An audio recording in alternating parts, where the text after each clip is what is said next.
Ito po ang DZMM Radyo Patrol sa Istrenta, DZMM Teleradyo, una sa balita, una sa public service, kasapi ng KBP kapisanan ng mga broadcaster ng Pilipinas. Ang oras, 12:40.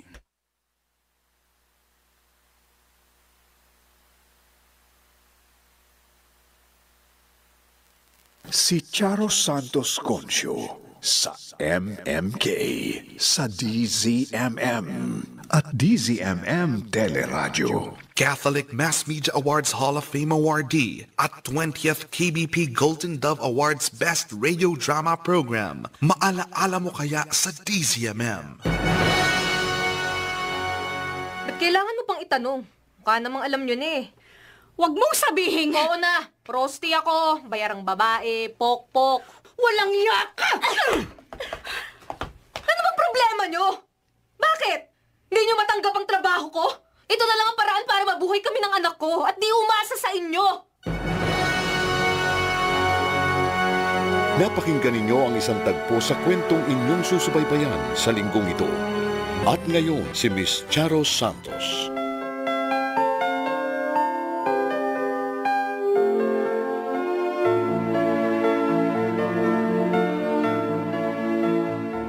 Sinasabing ang katotohanan ang magpapalaya sa atin.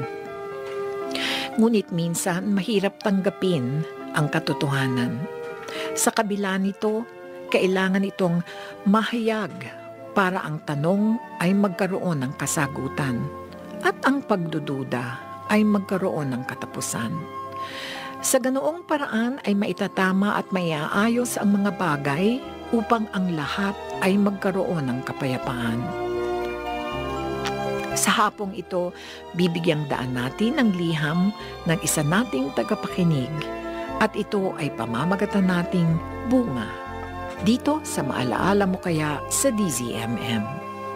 Dear Charo, nang mahalin ko at sumama ako kay Zenon, inisip kong siya na ang lalaking magbibigay sa akin ng maayos na buhay.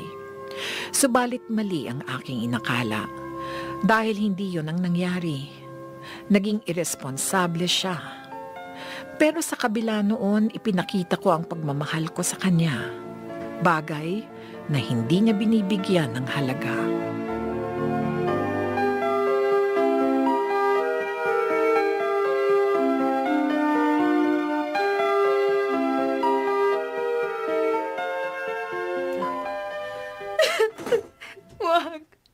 Huwag Zenon. Huwag kang umalis. Huwag mo kaming iwan ng anak natin. Nakikiusap ako. Pwede ba, Vivian? Huwag mong yakapin ang binti ko. Bitiwan mo yan. At di ako makakbang. Hindi kita bibitawan. Dahil ayokong umalis ka. Kailangan kita, Zenon. Kailangan ka namin ni Angie. Ayoko na makasama ka pang buwisit ka. Ano ba? Bitiwan mo sabi yung binti ko eh. Ayoko. Hindi ko ito bibitawan. Ayokong umalis ka. Huwag mo kaming iwan. Huwag, Zenon. Tigas talaga ng bungo mo, ha? Ayaw mo akong bitiwan, ha? Buko! Huwag mo atakin! Aray! Hindi ko bibitawan yung buhok mo! Hihilahin ko ba ito? Tama na! Bitiwan mo yung binti ko! Bitiwan mo! Umalis ka sa daraan ako! Kung ayaw mo, makalbo ka! Alis! Alis! Bibitawan na kita! Huwag mo na hilahin ang buhok ko! Ayan! Binitiwan ko na ang binti mo! Tumabi ka yan! Tabi! Huwag na huwag mo akong susundan. Kunti lang yung tadya ka mapapala mo. Naiintindihan mo? Buisit! Zenon! Huwag mo akong iiwan! Mahal kita! Zenon!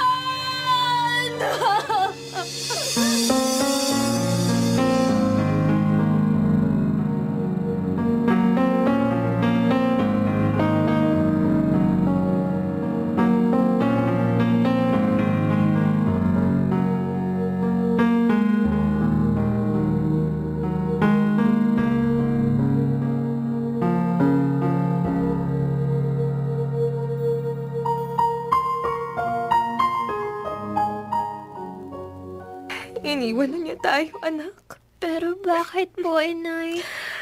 Dahil di na tayo importante sa walang yamong ama. Pinagpalit niya tayo sa ibang babae. Bakit niya po ginawa yun? Paano na po tayo, Inay? Hindi ko rin alam, anak. Hindi ko rin alam. Angie, anak, ayusin mo na ang mga gamit mo. Bakit po? Saan tayo pupunta? Bahala na. Aalis po ba tayo rito? Paano po kung bumalik si Itay? Di niya tayo daratnan dito. Huwag mo nang asahan na babalik pa siya. Iniwan niya na tayo. Dahil wala na siyang pakialam sa atin. Kaya aalis na rin tayo dito. Dahil wala na rin tayong pambayad sa kwartong ito. Ilang buwan na rin ang utang natin.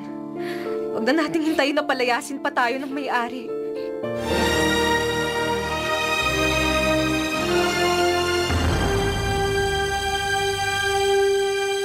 Magbabalik ang Maalaala Mo Kaya sa DZMM.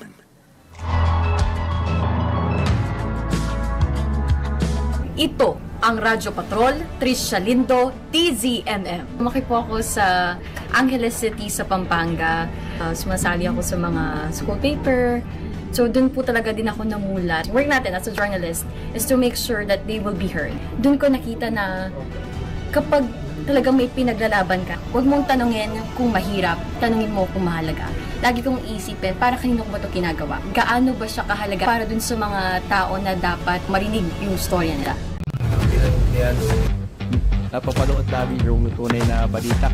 Higit sa lahat, walang fake na balita. DZMM, Radyo Patrol sa Istrenta. Una sa balita, una sa public service. Ito ang Radyo Patrol, Nico Bagsik, DZMM. Kapag merong rally na kailangang i-cover, iyon yung parang mas excited ako na i-cover. Kasi parang doon ko nakikita yung mga ordinaryong kababayan natin para i-express nila yung kanilang saloobin. So, pag nakikita mo sila na nasa kalsada, nakikilahok, tapos talagang nagbibigay sila ng oras para pahayag yung kanilang saloobin para magkaroon ng pagbabago dito sa lipunan natin. Para sa akin kasi, kaakibat ng malayang pamamahayag ang malayang pagpapahayag. Isa din kasi siyang malaking karangalan bilang isang radyo patrol na ibalita yung mga gantong klaseng issues ng lipunan natin. Kapag nanay, kailangan maging magaling sa pag-budget. So, dapat nakatutok kami sa pagbabalita para alam namin yung update daily ng mga bilihin, mga kailangan sa pang-araw-araw. DZMM Radio Patrol sa Ice 30. Una sa balita, una sa public service.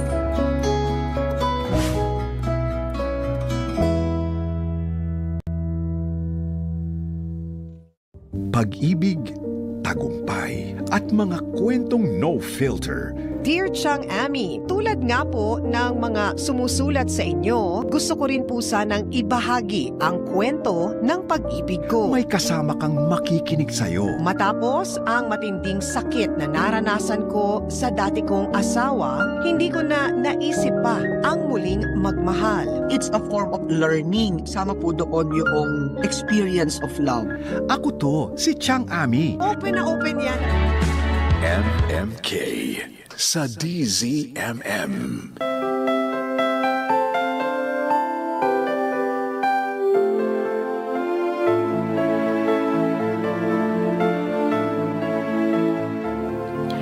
Wala akong nagawa, Charo. Hindi ko napigilan ang pag-alis ni Zenon. At dahil wala nang susuporta sa amin, at hindi ko rin naman kayang bayaran ang maliit na kwartong aming nirerentahan, umalis kami roon ng anak kong si Angie at umuwi kami kay Inay.